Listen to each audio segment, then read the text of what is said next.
রাত পোহালে বিশ্বের বৃহত্তম গণতন্ত্র ভারতের লোকসভা নির্বাচন। প্রথম ধাপে ২২ রাজ্য ও কেন্দ্রশাসিত অঞ্চলের ১০২ আসনে হবে ভোট গ্রহণ। দীর্ঘ প্রতীক্ষার পর কুয়েতে মিলল দূতাবাসের স্থাপনের জমি। শীঘ্রই শুরু হবে বাংলাদেশ হাউজের নির্মাণ কাজ, জানালেন রাষ্ট্রদূত। এবং জার্মানির বার্লিনে বাংলাদেশ দূতাবাসে কূটনীতিকদের সম্মানে বিশেষ সংবর্ধনা। তুলে ধরা হলো বাংলাদেশের অগ্রগতি উন্নয়নের চিত্র। স্বাগত জানাচ্ছি প্রবাসী নিউজ 24 সংবাদের সঙ্গে আছে আমি আহসান হাবিব। দেখছিলেন সংবাদ শিরোনাম, এবারে বিস্তারিত। শুরুতেই ভারতের লোকসভা নির্বাচন প্রসঙ্গ।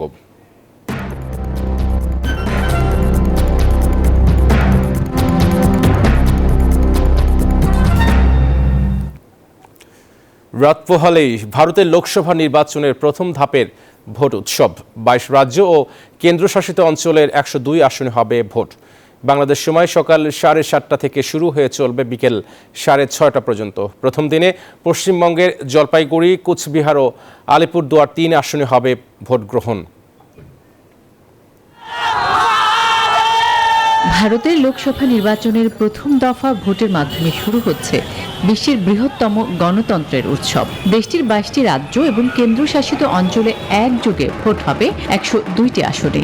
এই তালিকায় আছে পশ্চিমবঙ্গের কোচবিহার, আলিপুরদুয়ার এবং জলপাইগুড়ির ৩টি আসন। এই দফায় ৮৭ লাখ ভোট কেন্দ্র থেকে প্রায় ১৭ কোটি ভোটার ইভিএমে তাদের রায় দেবেন। এই দফায় ভারত জুড়ে পোলিং এজেন্ট আছে ১৮ লাখের বেশি। লোকসভার পাশাপাশি অরুণাচল প্রদেশের ৭টি এবং সিকিমের ৩২টি বিধানসভা আসনের সবকটিতেই ভোট এই দফায়। এই নির্বাচনী ময়দানে প্রধান প্রতিদ্বন্দ্বীরা হচ্ছে তৃণমূল কংগ্রেস, বিজেপি, সিপিএম ও কংগ্রেস।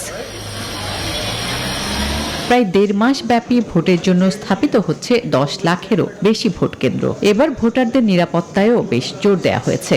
এই কাজে নিয়োজিত রয়েছে ১,৫০,০০,০০০ কর্মকর্তা ও নিরাপত্তা কর্মী। প্রথম দফা শেষে ২৬ এপ্রিল, ৭ মে, ১৩ মে, ২০ মে, ২৫ মের ভোটের পর ১ জুন সর্বশেষ দফার ভোট হবে। তবে নরেন্দ্র মোদীর হ্যাট্রিক নাকি ভারতীয় জাতীয় কংগ্রেস দলের প্রত্যাবর্তন, তা জানতে অপেক্ষা করতে হবে আগামী ৪ জুন ফলাফল ঘোষণা পর্যন্ত। আসমা তুলি, নিউজ 24। ভারতে এবারের লোকসভা নির্বাচনে ধারাবাহিকভাবে তৃতীয়বারের মতো ক্ষমতায় আসতে চলছে দেশটির জনতা পার্টি বিজেপি, এমনটি প্রত্যাশা করছে দলটি। ৪০০ আসন পাওয়ার কথা বলেছেন স্বয়ং নরেন্দ্র মোদী। তবে জরিপ বলছে ৪০০ আসনের কম পাবে তারা। তবে বিশ্লেষকরা বলছেন বিষয়টি নির্ধারণ করে দেবে দক্ষিণ ভারত। আর এমন ঘটলে ভারতের নির্বাচনের অধ্যায়ে নতুন ইতিহাস সৃষ্টি করবেন নরেন্দ্র মোদী। বিজেপি নেতা এবং ভারতের প্রধানমন্ত্রী নরেন্দ্র মোদী আসন্ন লোকসভা নির্বাচনে ৪ শতাধিক আসন পাওয়ার লক্ষ্যের কথা বলছেন। বন্দে ভারত ট্রেনকে নেটওয়ার্ক সে জোড়েঙ্গে। সর্বশেষ নির্বাচনে বিজেপি ৫৪৩ আসনের ৩০৩টি পেয়েছিল। এর অধিকাংশই ভারতের উত্তরের রাজ্যগুলো থেকে এসেছে। এসব রাজ্য বিজেপির শক্ত ঘাঁটি হিসেবেও পরিচিত। আর বিজেপি এবারে নির্বাচনে ৪ শতাধিক আসন পাবে কিনা, এখানেই সেটি বড় প্রশ্ন। বিশ্লেষকদের মতে এই বিষয়টি নির্ধারণ করে দিবে দক্ষিণ ভারত। মিস্টার মোদী যে ধরনের সংখ্যাগরিষ্ঠতার কথা বলছেন, তাতে জয়ী হলে আমরা বড় পরিবর্তন দেখতে যাচ্ছি। আমরা সাংবিধানিক পরিবর্তন দেখতে পাবো, যা ভারতের চেহারাই বদলে দেবে। স্বাধীনতা লাভের ৭৭ বছরে কেবল একবার ভারতে ৪ শতাধিক আসনে জয় নিয়ে সরকার গঠন হয়েছিল। ১৯৮৪ সালে ইন্দিরা গান্ধী হত্যার শিকার হলে কংগ্রেস ৪ শতাধিক আসনে জয় পায় এবং ক্ষমতায় আসে। আর এবার যদি বিজেপি ৪০০ আসন পার করতে পারে, তাহলে ভারতের ইতিহাসে নতুন অধ্যায় রচিত হবে মোদীর হাত ধরে। মাসুদ রানা, নিউজ 24। কুয়েতের সাথে কূটনৈতিক সম্পর্কের ৫০ বছর পূর্তিতে সুখবর পেল বাংলাদেশ। দীর্ঘ প্রতীক্ষার পর ১৭ এপ্রিল কুয়েতে নিজস্ব ভূমিতে বাংলাদেশের দূতাবাসের স্থাপনের জায়গা হস্তান্তর করেছে কর্তৃপক্ষ। শীঘ্রই বাংলাদেশ হাউজ নির্মাণের কাজ শুরু হবে বলে আশা রাষ্ট্রদূত মোহাম্মদ আশিকুজ্জামানের। কুয়েত থেকে জাহাঙ্গীর পলাশের তথ্যচিত্রে ডেস্ক রিপোর্ট। 1974 সালের 17 এপ্রিল কুয়েতে বাংলাদেশ দূতাবাসের কার্যক্রম শুরু হয়। মুজিবনগর দিবসের এই ঐতিহাসিক দিনেই কুয়েত কর্তৃপক্ষ মিশরফ ডিপ্লোম্যাটিক জোনে বাংলাদেশ দূতাবাস স্থাপনের জন্য জায়গা হস্তান্তর করেছে। চ্যান্সুরি ভবনের জন্য 3000 বর্গমিটার এবং বাংলাদেশ হাউসের জন্য 1000 বর্গমিটারের দুটি প্লট বরাদ্দ দেওয়া হয়েছে। এরই মধ্যে কুয়েতে নিযুক্ত বাংলাদেশের রাষ্ট্রদূত মোহাম্মদ আশিকুজ্জামান এই প্লট পরিদর্শন করেন। কুয়েত সরকারের কাছ থেকে বাংলাদেশ দূতাবাসের জন্য যে নির্ধারিত প্লট আছে সেই প্লটটা বুঝে পেয়েছি। এই জন্য আমি সকলের পক্ষ থেকে কুয়েত সরকারকে ধন্যবাদ জানাতে চাচ্ছি। এটার সাথে সাথে রাষ্ট্রদূতের যে আবাসনা হবে সেই প্লট আমরা বুঝে পেয়েছি। টোটাল এলাকা হচ্ছে 3000 স্কোয়ার মিটার এম্বাসির জন্য এবং 1000 স্কোয়ার মিটার রাষ্ট্রদূতের বাসভবনের জন্য। বাকি প্রক্রিয়া সম্পন্ন করে কুয়েতের নিজস্ব চ্যান্সুরি ভবন ও বাংলাদেশ হাউস নির্মাণের কাজ দ্রুত শুরু হবে বলে আশাবাদী রাষ্ট্রদূত। Desk report, news 24। জার্মানির বার্লিনে বাংলাদেশ দূতাবাসের আয়োজনে কূটনীতিকদের সম্মানে বিশেষ সংবর্ধনা অনুষ্ঠিত হয়েছে। সেখানে বাংলাদেশের অভূতপূর্ব অগ্রগতি ও উন্নয়নের চিত্র উপস্থাপন করেন রাষ্ট্রদূত মোহাম্মদ মোশাররফ হোসেন ভূঁইয়া।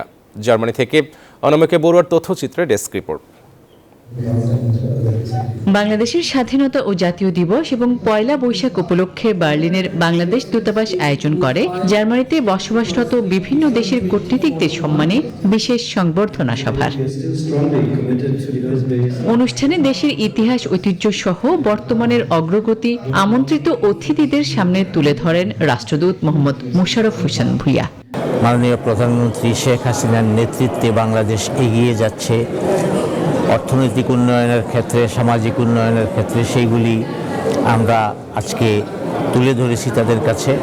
দূতাবাসের মিনিস্টার জাবেদ ইকবালের পরিচালনায় সংবর্ধনা সভায় প্রধান অতিথি ছিলেন জার্মানি পররাষ্ট্র মন্ত্রণালয়ের দক্ষিণ এশিয়া ও আফগানিস্তানের ইন্দো প্যাসিফিক পলিসির পরিচালক ও রাষ্ট্রদূত Eric কুর্জভাইল। Als wir es in den vergangenen Jahren konnten, Bangladesch entwickelt sich so schnell.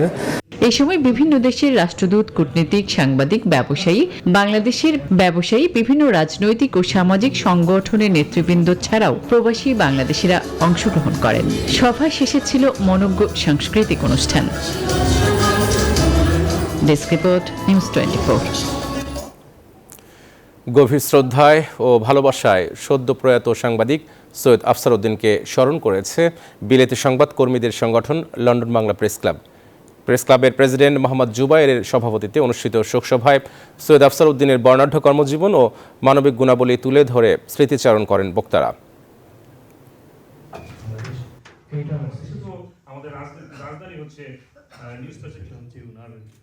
উনি যে সজ্জন ছিলেন, আমাদের জিএম ফরুক, যার জানাজা আমি লন্ডন বাংলা প্রেস ক্লাবের পক্ষ থেকে আমরা আজকে শোকসভা এবং দোয়া মাহফিল আয়োজন করেছি সৈয়দ আফসার উদ্দিন এমবি স্মরণে। তিনি শিক্ষক ছিলেন, সিনিয়র সাংবাদিক ছিলেন, চ্যানেলসের অনেক নাম করা ইউরোপ জুড়ে জনপ্রিয় একজন নিউজ প্রেজেন্টার ছিলেন।